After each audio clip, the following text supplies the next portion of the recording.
नमस्कार, मैं हूं सौरभ चंद केसरी और अपने यूट्यूब चैनल में आपका स्वागत करता हूं।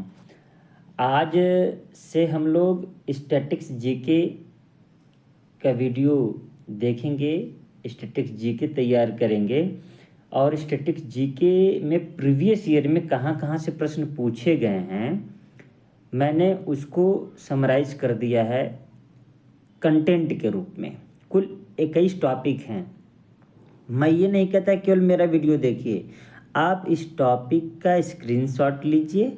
यूट्यूब पर ढेर सारे फ्री कंटेंट हैं और आप एक एक टॉपिक को यूट्यूब पर सर्च करें और देखें किसका वीडियो अच्छा लगता है आपको, उसको देखें और नोट्स बनाएं। वैसे मैं आपको खुद बताऊंगा कि आप किसका वीडियो देखें, किसके लिए। याद रहे, ये जो वीडियो मैं बना रहा हूँ, जो प्रीवियस ईयर में प्रश्न आए हुए हैं, मैं उन्हीं का वीडियो बना रहा हूँ, वही प्रश्न लूँगा। ठीक है ना। याद रखिएगा, सेंट्रल गवर्नमेंट का जितने भी एग्ज़ाम होते हैं, चाहे एसएससी कराए चाहे रेलवे कराए, इनमें स्टैटिक्स जीके का बहुत बड़ा योगदान होता है। ठीक है ना। तो जीके जीएस कैसे कंप्लीट करें NTPC, railway group D, SSC, CGL, CHSL, MTS और जीडी के लिए, ये बात ध्यान रखिएगा कि हमें history, geography, polity, economic, current affair के अलावा स्टैटिक जीके देखना है। फिजिक्स, केमिस्ट्री, बायोलॉजी भी देखनी है। याद रखिएगा, अगर स्टैटिक जीके और करंट अफेयर अगर आपका तैयार है तो सेंट्रल गवर्नमेंट के जितने भी एग्ज़ाम हैं आप जीके जिस अच्छा कर ले जाएंगे। ठीक है। तो आज जो हम टॉपिक लेकर के आए हैं आपके सामने, वो है भारत के प्रतीक चिन्ह। 16-17 क्वेश्चन रहेंगे जो कि प्रीवियस ईयर में आए हुए हैं। और ये देखिए, मैं ये टाइप करने में थोड़ा दिक्कत होता है, इसलिए मैंने ये नहीं लिखा कि कौन सा किस एग्ज़ाम में आया है। ये जो मैं लिया हूँ, मैं एसएससी के एग्ज़ाम का लिया हूँ। एसएससी में अब सभी आ जाएंगे, सीजीएल आ जाएगा, ठीक है ना, एमटीएस आ जाएगा और सीएचएसएल आ जाएगा, जीडी आ जाएगा और इसके अलावा रेलवे का लिया है, आरआरबी कहिए चाहे आरआरसी। अब इसमें एनटीपीसी आ जाएगा, ठीक है। और उसके बाद में एनटीपीसी के अलावा और क्या आ सकता है, ग्रुप डी आ सकता है। ठीक है। तो इतने एग्जामों में जितने आए हैं प्रश्न, मैंने उन्हीं को एमसीक्यू के रूप में लिया है। जहाँ पर होगा मुझे, मैं वहाँ पर एक्सप्लेन भी कर दूंगा, लेकिन एमसीक्यू है तो एमसीक्यू पर ही हम लोग ध्यान देंगे। और एक वीडियो को, इस वीडियो के एक बार दो बार देख करके फिर उसके बाद में कहीं से भी आप एमसीक्यू सेट लगाइए। ठीक है। तो चलिए, आज का पहला प्रश्न है, भारत के प्रतीक चिन्ह हम लोग करने वाले हैं, मैंने बताया। और पहला ही प्रश्न है कि निम्नलिखित में से किस पशु को भारत के राष्ट्रीय प्रतीकों में स्थान नहीं मिला है। तो ये राष्ट्रीय प्रतीक क्या है, आपको पता ही है कि जब हम सारनाथ जाएंगे तो वहाँ का अशोक स्तंभ है, वही हमारा राष्ट्रीय प्रतीक है। उस पर आप देखेंगे सिंह हैं, जो कि 3 सिंह दिखाई देते हैं, परंतु उसमें 4 सिंह होते हैं। और नीचे आपको एक दिखेगा अशोक चक्र, हम लोग जिसको बोलते हैं। उस अशोक चक्र के ही इर्द गिर्द, मतलब इधर और इधर, ठीक है ना, अशोक चक्र के इधर उधर कई पशु आपको दिखेंगे। सांड दिखेगा, घोड़ा दिखेगा, शेर दिखेगा, ठीक है ना। उनमें से क्या नहीं है, तो आपको ऊंट नहीं दिखेगा। तो पहला ऑप्शन क्या हो जाएगा, ऊंट को भारतीय राष्ट्रीय प्रतीकों में स्थान नहीं मिला है। क्लियर है। दूसरा प्रश्न है कि भारतीय राष्ट्रीय धरोहर पशु निम्नलिखित में से कौन सा है। तो भारतीय धरोहर पशु हाथी है। याद रखिएगा, ठीक है ना। हाथी क्या है, धरोहर, ठीक है ना। धरोहर से ऐसा नहीं लग रहा है बहुत भारी भरकम नाम आ रहा है, धरोहर है ना, तो बहुत भारी भरकम नाम आ रहा है, तो भारी भरकम शरीर वाला कौन है, हाथी। इस तरीके से आप याद रखिएगा, ठीक है। नेक्स्ट प्रश्न है कि स्वतंत्र भारत के राष्ट्रीय ध्वज का डिजाइन निम्नलिखित में से किसने किया था।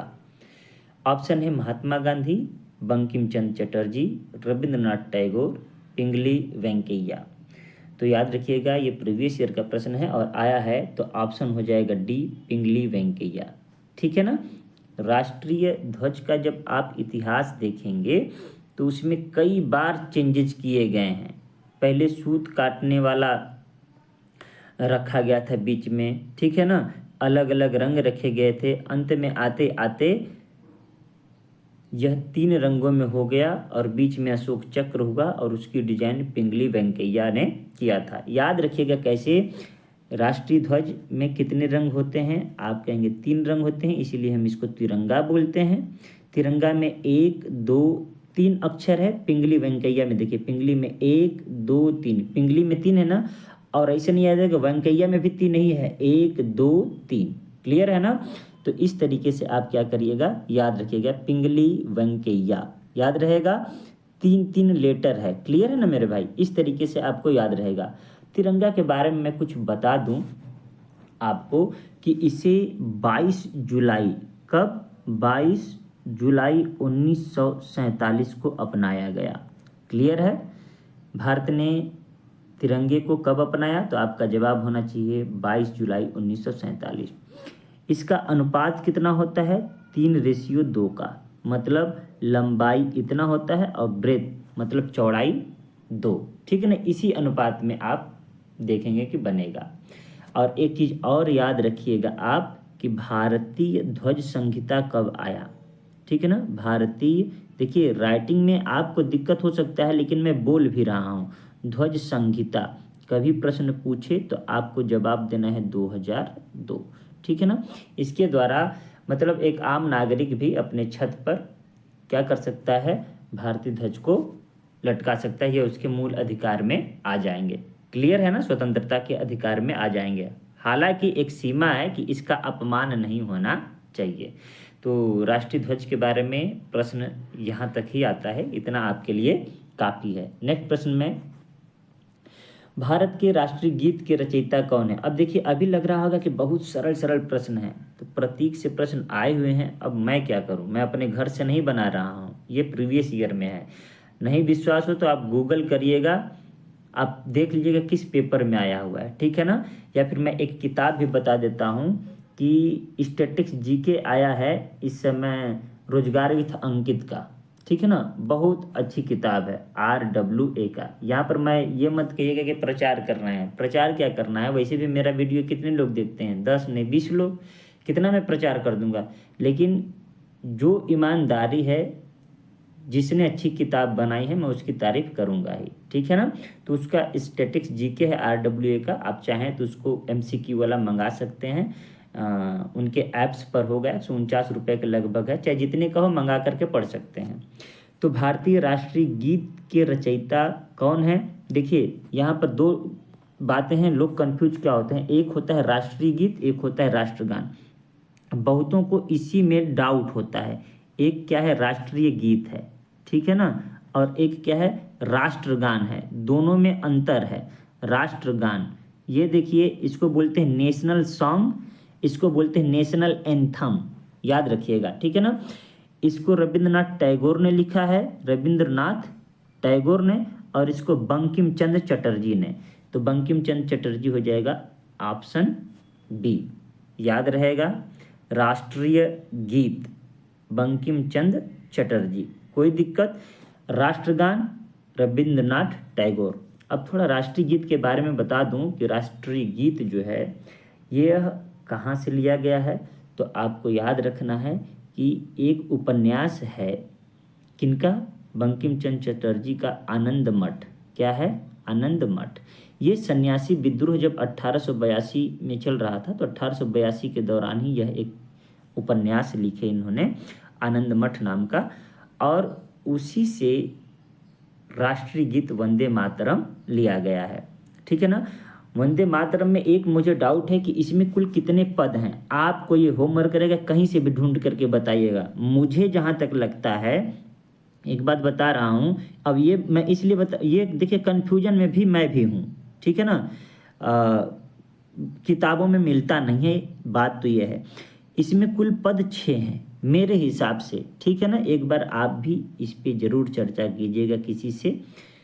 इसी में कुल 6 पद हैं, जिसमें से कि पहला और दूसरा पद, मतलब पहले 2 पद संस्कृत में है, शेष पद बांग्ला में है। याद रखिएगा कि प्रश्न पूछ देगा कि राष्ट्रीय गीत में प्रथम 2 पद किस भाषा में लिखा गया है, तो आप कहेंगे संस्कृत में। शेष पद किस भाषा में, तो आप कहेंगे कि बांग्ला में। बंकिम चंद्र चटर्जी द्वारा आनंद मठ से ही लिया गया है राष्ट्रीय गीत। क्लियर है। राष्ट्रीय गीत को गाने का जो समय है, इसको हम कितने समय में गाते हैं? गाने का समय, गाने का समय मेरे मित्र है 65 सेकेंड। कितना सेकेंड है? 65 सेकेंड। ठीक है। अब देखिए, गाने का समय हमने बता दिया आपको 65 सेकेंड। पहली बार कब गाया गया, ये भी प्रश्न पूछता है। मैं इसको थोड़ा सा मिटा करके आपके लिए थोड़ा सा फैक्ट तैयार कर दूं, ठीक है ना, कि पहली बार कब गाया गया, तो आप कहेंगे कि सर 1896 के कलकत्ता अधिवेशन में, कलकत्ता अधिवेशन में प्रथम बार गाया गया। कब गाया गया? प्रथम बार, ठीक है ना। अच्छा, कलकत्ता अधिवेशन, कांग्रेस के कलकत्ता अधिवेशन के जो अध्यक्ष थे वो कौन थे? रहीमतुल्लाह सयानी, रहीमतुल्लाह सयानी, ये अध्यक्ष हुआ करते थे। ठीक है। इसको अपनाया कब गया, तो आप कहेंगे 24 जनवरी सन 1950 को इसे राष्ट्रीय गीत के रूप में अपनाया गया। नोट्स बनाते रहिएगा, ठीक है ना। इसे राष्ट्रीय गीत के रूप में अपनाया गया। अच्छा, जब इसको हम गाते हैं, जैसे कि वंदे मातरम सुजलाम सुफलाम मजलय शीतलाम सस्य श्यामलाम मातरम वंदे मातरम। ये जो धुन है, ये धुन किसने तैयार की थी, तो याद रखिएगा, ये बहुत कम लोग ही बताते हैं। इसकी धुन जदुनाथ, लिखने में थोड़ा सा दिक्कत हो रहा है, आप बस मेरी बातों को भी सुनिएगा। जदुनाथ भट्टाचार्य, भट्टाचार्य, इन्होंने क्या दिया था? ये धुन दिया था, अभी जो मैं गा करके सुनाया हूँ। अब तो बहुत ज़्यादा इसका धुन बन गया है, लेकिन प्रारंभिक धुन किसने दिया था, जो आज भी हम गाते हैं, वो जदुनाथ भट्टाचार्य ने दिया था। एक और फैक्ट आपको बताना चाहता हूँ मैं कि राष्ट्रगान हम सदन या सभा शुरू करने से पहले बजाते हैं और गाते हैं, जबकि राष्ट्रगीत सदन या सभा को समाप्त करने से पहले गाते हैं। याद रहेगा ये बात, जब सभा समाप्त होने वाली होती है तब हम गाते हैं। अगर आप किसी आदर्श विद्या मंदिर या सरस्वती शिशु मंदिर से पढ़ेंगे ना, तो आप जरूर यह चीज़ किए होंगे, ठीक है ना। तो ये बातें आपको याद होनी चाहिए। अच्छा, धुन तो जदुनाथ भट्टाचार्य ने बनाया था, लेकिन अब आपको ये पता है क्या कि पहली बार इसे गाया किसने था? ये आप कंफ्यूज हो जाएंगे, बहुत सारा फैक्ट लेकर के आया हूँ मैं। ये याद रखिएगा कि वंदे मातरम जो गीत है, उसको सबसे पहले रविंद्रनाथ टैगोर ने गाया था।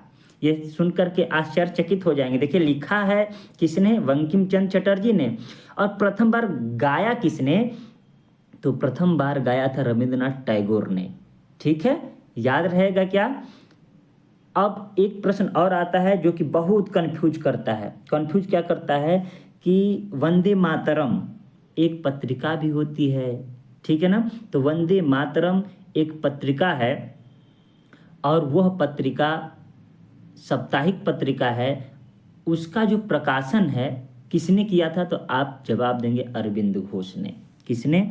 तो देखिए, वंदे मातरम एक पत्रिका भी है, वंदे मातरम, ठीक है ना। वंदे मातरम साप्ताहिक पत्रिका है, मैं बस पत्रिका लिख रहा हूँ। इसके संपादक कौन थे या प्रकाशक कौन थे, तो आप जवाब देंगे अरविंद घोष, अरविंद घोष, ठीक है। याद रखिएगा, इतना आपके लिए पर्याप्त है, इससे बाहर प्रश्न नहीं आएगा, ठीक है ना। ये जितना फैक्ट लिखवाए हो 5 6 7 जितना भी फैक्ट हो। आगे बढ़ें। नेक्स्ट प्रश्न है, अब कौन सा कैलेंडर विश्व भर में सर्वमान्य है? ठीक है ना, तो अब ग्रेगोरियन कैलेंडर विश्व भर में सर्वमान्य है, याद रखिएगा। आपसे कोई भी पूछे कि विश्व में कौन सा कैलेंडर माना जाता है तो ग्रेगोरियन, ठीक है ना।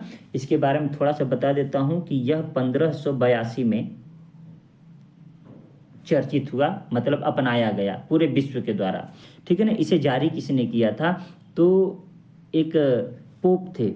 पोप समझते हैं क्या? जैसे हम लोगों में पंडित जी लोग होते हैं, उसी ईसाइयों में पोप होते थे, तो उनका नाम था पोप ग्रेगरी। ग्रेगरी 13वां। क्या है? पोप ग्रेगरी 13वां, ये नाम याद रखिएगा। पोप ग्रेगरी 13वें ने 1582 ईस्वी में एक कैलेंडर चलाया जो विश्व भर में अब सर्वमान्य है, ग्रेगोरियन कैलेंडर। इससे पहले जो चल रहा था उसका नाम था जूलियन कैलेंडर। देखिए, ये Roman calendar, Saka calendar, Julian calendar सब कैलेंडर है। शक तो हमारा राष्ट्रीय पंचांग है, शक संवत, अभी पढ़ेंगे आगे। तो जूलियन, रोमन, ग्रेगोरियन में अब ग्रेगोरियन पूरे विश्व भर में मान्य है। और ग्रेगोरियन किसके जगह पर आया? तो आप कहेंगे कि जूलियन के जगह पर आया। किसके जगह पर आया? तो जूलियन के जगह पर आया। ठीक है, समझ गया ना। कब आया? 1582 में आया, कोई दिक्कत? इसी में जनवरी, फरवरी, मार्च, अप्रैल में जो दिनों की संख्या है इसी में बताया गया है। इसी में बताया गया कि एक साल 365 दिन का होता है। इसी में बताया गया है लीप वर्ष का कंसेप्ट। क्या बताया गया है? लीप वर्ष का कंसेप्ट किसमें बताया गया है? तो आप बताएंगे ग्रेगोरियन, 366 दिन का। क्यों? क्योंकि एक एवरेज जो वर्ष होता है उसमें 365 सही 1/4 दिन होते हैं। समझ में आया? 5 घंटा 49 मिनट कुछ सेकंड, तो इसलिए 4 साल में एक दिन बढ़ जाता है। इतना आपके लिए काफ़ी है। नेक्स्ट प्रश्न की ओर बढ़ते हैं। नेक्स्ट प्रश्न है, भारत के राष्ट्रीय गान के रचयिता। यहाँ देखिए गान दिया है, एंथम।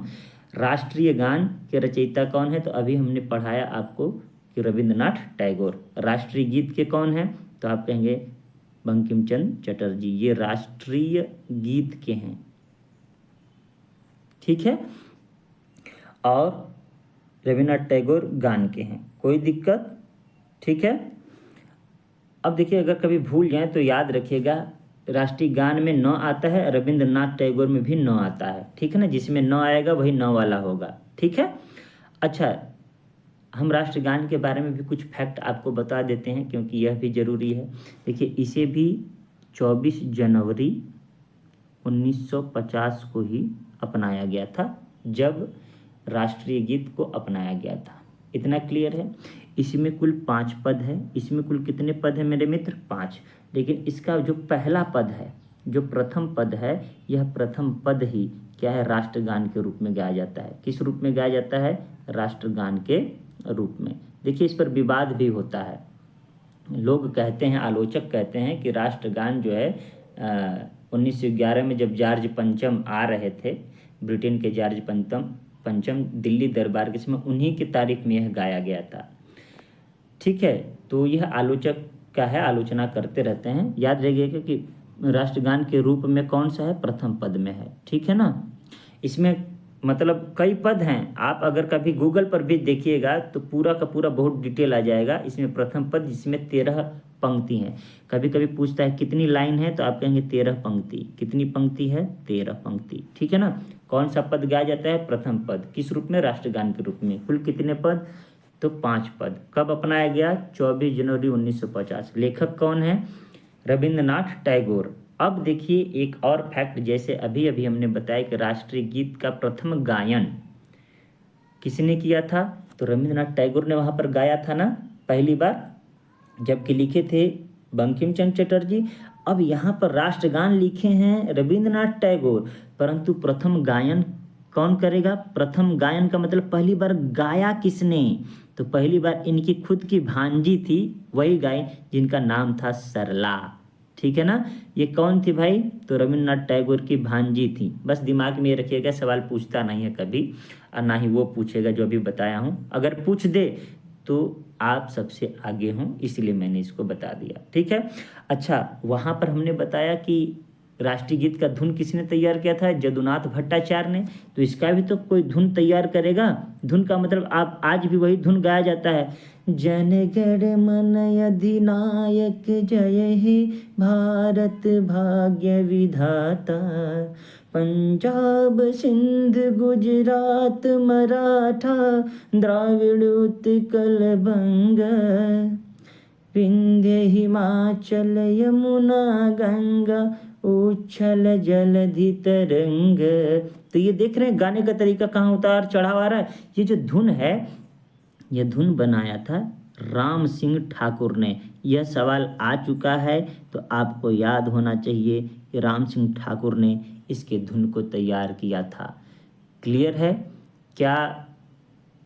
मैं समझा पा रहा हूँ आपको, ठीक है ना। और फैक्ट क्या देख चेक करना है, इसको गाते कितने समय में है? तो 52 सेकेंड में। जबकि राष्ट्रीय गीत कितने सेकंड में गाते थे? 65 सेकंड। 65 सेकंड को सवाल में 1 मिनट 5 सेकंड भी दे सकता है। अच्छा, एक बात और जानते हैं क्या? इसको संक्षिप्त रूप में, मतलब अगर कहीं जल्दी में हमको गा करके जाना है तो इसे 20 सेकंड में गाते हैं। संक्षिप्त में कितने सेकंड में गाते हैं? तो आप कहेंगे कि 20 सेकंड में, ठीक है ना। 20 सेकंड में कौन सा गाते हैं?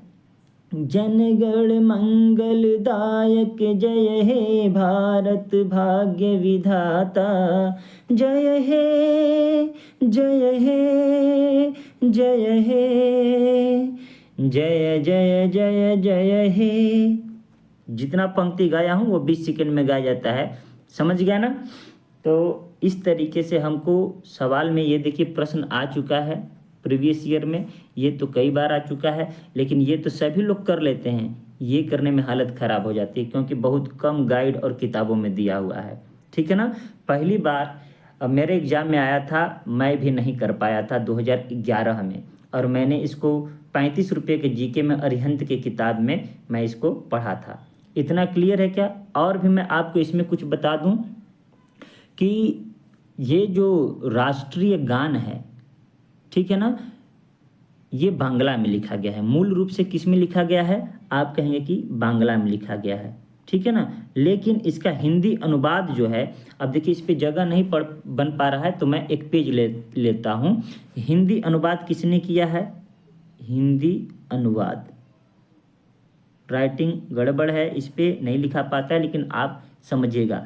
हिंदी अनुवाद इसका किया था आबिद अली साहब ने। आबिद अली, मैं बोल रहा हूँ वो भी लिखिएगा, आबिद अली। किसने? तो आबिद अली ने हिंदी में, जबकि अंग्रेजी अनुवाद खुद रविंद्रनाथ टैगोर ने किया था। अंग्रेजी अनुवाद किसने किया था? तो रविंद्रनाथ टैगोर, ठीक है। टैगोर जी ने इसका अनुवाद किया था। रविन्द्रनाथ टैगोर जी एकमात्र ऐसे व्यक्ति हैं दुनिया के जिन्होंने 2 देशों का राष्ट्रगान लिखा, एक तो बांग्लादेश का और दूसरा अपने भारत का, ठीक है। मुझे लगता है कि जितना फैक्ट मैं आज आपको दिया हूँ, यह पहली बार ही आप पढ़े होंगे, इतना फैक्ट एक प्रश्न में, ठीक है ना। एक चीज़ और फैक्ट दे दूं कि ये जब 1911 में गाया गया कलकत्ता अधिवेशन के, तो कलकत्ता अधिवेशन के जो अध्यक्ष थे वो कौन थे, ये भी सवाल कई बार पूछा हुआ है। तो पंडित बिशन नारायण धर, बिशन नारायण धर, याद रखिएगा। कभी कभी ये भी पूछ देगा हिस्ट्री में कि 1911 के कांग्रेस अधिवेशन जब कलकत्ता में हुआ था तो उसकी अध्यक्षता किसने की थी? तो पंडित विशन नारायण धर ने की थी। और पंडित विशन नारायण धर के ही अध्यक्षता में जनगण मन पहली बार गाया गया। अच्छा, 1911 में तो गाया गया प्रथम बार। एक चीज़ और प्रश्न में आता है कि इसका प्रकाशन जो है किस पत्रिका में हुई? प्रकाशन किस पत्रिका में हुई? तो याद रखिएगा 1912 में एक तत्वबोधिनी नामक पत्रिका में हुई थी। याद रखिएगा ये भी बात, बोधित हो गया ना, ये बोधिनी है, ठीक है ना। तत्वबोधिनी नामक पत्रिका में 1912 में प्रथम बार प्रकाशन हुआ था, जबकि प्रथम बार गाया गया था 1911 में। ढेर सारा फैक्ट हो गया, आगे बढ़ते हैं। मैं इसको इसलिए बताया कि ये ज़रूरी है, ये अपने देश में रहा है तो कम से कम अपने देश के बारे में भी तो जानिए। ठीक है।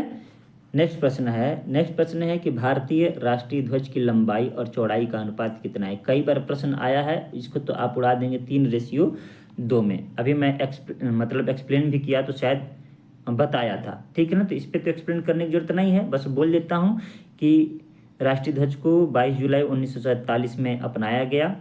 जो इसकी डिजाइन करने वाले थे वो पिंगली वेंकैया थे, ठीक है ना। भारतीय ध्वज संहिता 2002। इसमें केसरिया रंग होता है, केसरिया, फिर उसके बाद में सफ़ेद होता है, उसके बाद में हरा रहता है। याद रखिएगा ये बलिदान के लिए है, कभी कभी पूछ देता है। बलिदान का प्रतीक है, ये शांति का प्रतीक है, और ये समृद्धि का प्रतीक है, ठीक है। हरियाली मतलब समृद्धि का प्रतीक है। और बीच में जो अशोक चक्र है ये धम्म चक्र प्रवर्तन का भी प्रतीक है और सदैव आगे बढ़ते रहने का भी प्रतीक है। इसमें कुल कितनी तीलियां होती हैं? 24 तीलियां। ये किस रंग का होता है? तो जिस रंग का लिख रहा हूँ वही होता है, गहरा नीला या नेवी ब्लू, गहरा नीला। समझ में आया क्या? ये भी प्रश्न आया हुआ है, आगे मिल जाएगा आपको। आगे बढ़ें। वंदे मातरम किस ग्रंथ में संकलित है? पढ़ा चुका हूँ, बहुत ज़्यादा टाइम नहीं लूँगा, आनंद मठ में, ठीक है। नेक्स्ट प्रश्न की ओर बढ़ते हैं। राष्ट्रीय ध्वज में कितनी तीलियां होती हैं? चक्र में कितनी तीलियां होती हैं? अभी एक्सप्लेन किया, पढ़ाने की जरूरत नहीं है। 24 तीलियां होती हैं। राष्ट्रीय गान जनगण मन सर्वप्रथम कब और कहाँ गाया गया? 1911 कलकत्ता अधिवेशन में। बोल दिया ना। अब आप अपने मन से बोलिए, इसकी अध्यक्षता किसने की थी? देखिए नहीं बोला आपने, बोलिए मेरे साथ, इसकी अध्यक्षता किसने की थी? अभी जस्ट पढ़ाएं, बोलिए इसकी अध्यक्षता किसने की? फिर नहीं बोले। अरे भैया, पंडित विशन नारायण धर। किसने की थी?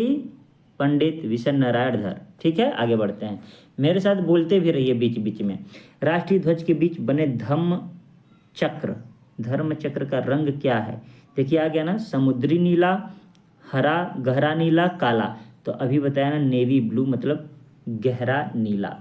क्लियर है? आगे बढ़ते हैं। नेक्स्ट प्रश्न है, भारत का राष्ट्रीय गीत कौन सा है? क्या बार बार पूछ रहा है? वंदे मातरम ही तो है। आगे बढ़ते हैं। देखिए कई बार रिपीट हुआ है प्रश्न, जैसे पूछा गया है वैसे मैं लिया हूँ। कोई 2016 में पूछा गया है, कोई 2018 वाले में, कोई 2022 वाले में एनटीपीसी में, ठीक है ना। भारत का राष्ट्रीय गीत वंदे मातरम सर्वप्रथम कब गाया गया? तो 1896 कलकत्ता अधिवेशन में गाया गया, रहीमतुल्ला सयानी की अध्यक्षता में। याद रखिएगा, सर्वप्रथम किसने गाया? रविंद्रनाथ टैगोर ने। धुन किसने बनाई? जदुनाथ भट्टाचार्य ने। आगे बढ़ते हैं। भारतीय राष्ट्रीय प्रतीक में कितने सिर दिखाई देते हैं? अब देखिए सवाल पढ़िएगा, दिखाई देते हैं तो हम लोगों के जब देखते हैं तो कितने दिखाई देते हैं? 3 ही दिखाई देते हैं। कभी 1 रुपये का सिक्का, चाहे 2 रुपये का सिक्का पुराना वाला देखिएगा, उसमें इस तरीके का होगा, मतलब कि कुछ इस तरीके से, ये इस तरीके से होता है, ठीक है ना। ये इस तरीके से, मतलब एक सिर ये दिखाई देता है, एक सिर ये और एक सिर ये, 3 सिर। लेकिन अगर पूछ देता कि भारतीय राष्ट्रीय प्रतीक में कितने शेर होते हैं, कितने शेर होते हैं, तो आपका जवाब क्या होगा? 4। बातों को समझ रहे हैं? दिखाई दे रहे हैं तो 3, कितने होते हैं तो 4। 4 क्यों? क्योंकि एक दूसरे से पीठ सटा करके 4 होते हैं। तो जब भी आप देखेंगे तो एक तरफ से 3 ही दिखाई देंगे। क्लियर है ना? बात समझ में आ रहा है? और ये सभी एक दूसरे से अपना पीठ सटा करके खड़े रहते हैं। आप सारनाथ जा करके कभी इसको देखिएगा भी, दिमाग में रहेगा ना। राष्ट्रीय प्रतीक में कुल कितने शेर होते हैं? तो 4 शेर होते हैं। कितने दिखाई देते हैं? तो 3 दिखाई देते हैं। तो इस प्रश्न का आंसर हो जाएगा ऑप्शन नंबर बी, ठीक है। बढ़ते हैं आगे। भारतीय प्रतीक चिन्ह की आधार पट्टी पर अंकित वाक्य सत्यमेव जयते कहाँ से लिया गया है? मुंडकोपनिषद से लिया गया है। बहुत बार पूछा गया है, सत्यमेव जयते। तो आपको मैं अभी कह रहा हूं कि जा करके कुछ उपनिषद और वाक्य या रोचक तथ्य ऐसे लिख करके गूगल कीजिए और देखिए किससे क्या क्या लिखा है। जैसे कि मुंडकोपनिषद, सद, ठीक है ना। तो इस तरीके से जब जैसे यम नचिकेता का संवाद किस उपनिषद में है, तो आपको सारे उपनिषदों के सवाल जवाब मिल जाएंगे और प्रश्न में मतलब एग्जाम में यह प्रश्न आए हुए हैं, ठीक है ना। आगे बढ़ते हैं। आगे है कि भारत का राष्ट्रीय आदर्श वाक्य क्या है। अभी तो पढ़ें, सत्यमेव जयते, सत्य की सदा विजय हो, ठीक है ना। सत्यमेव जयते, यही कहाँ से लिया गया है, मुंडकोपनिषद से। क्लियर है। आज का अंतिम प्रश्न, और आज का अंतिम प्रश्न है, भारत का राष्ट्रीय पंचांग किस पर आधारित है, तो राष्ट्रीय पंचांग शक संवत पर आधारित है।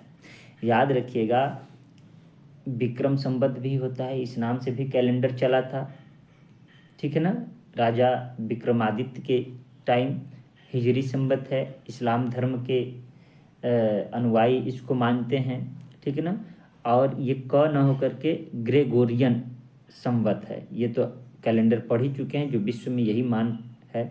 तो भारतीय का राष्ट्रीय पंचांग शक संवत है मेरे भाई, याद रखिएगा। प्रथम शताब्दी में यह अपनाया गया था, प्रथम सदी बस लिख दे रहा हूँ, ठीक है ना। आपको कुषाण वंश के राजा कनिष्क याद होंगे, कनिष्क ने ही चलाया था। किसने चलाया था भाई, कनिष्क, ठीक है ना।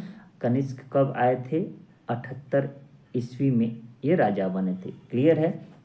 याद रहे, इसमें भी 12 महीना होता है, परंतु जो ग्रेगोरियन वाला है 30 का 31 का, ऐसा नहीं होता है। इसमें प्रत्येक माह 30 दिन का ही होता है। कितने दिन का होता है, 30 दिन का। याद रखिएगा, पहला महीना जो होता है चैत्र होता है, तो चैत्र, वैशाख, ज्येष्ठ, मैं बोल दूं क्या, बस लिखने की जरूरत नहीं, बस बोल देता हूँ, कितना लिखूंगा। चैत्र, वैशाख, ज्येष्ठ, आषाढ़, श्रावण, भाद्रपद, उसी को कुंवार कहते हैं, कार्तिक, अगहन, पौष, माघ, अंतिम में फागुन, ठीक है ना। मतलब पहला आपको याद रखना है, क्योंकि कई बार पूछा है कि हिंदी का पहला महीना क्या होता है, तो आप कहेंगे कि चैत्र, और अंतिम महीना क्या होता है, फाल्गुन, जिसे फागुन फागुन बोलते हैं। लॉ को क्या कर देते हैं, साइलेंट, लेकिन फाल्गुन होता है।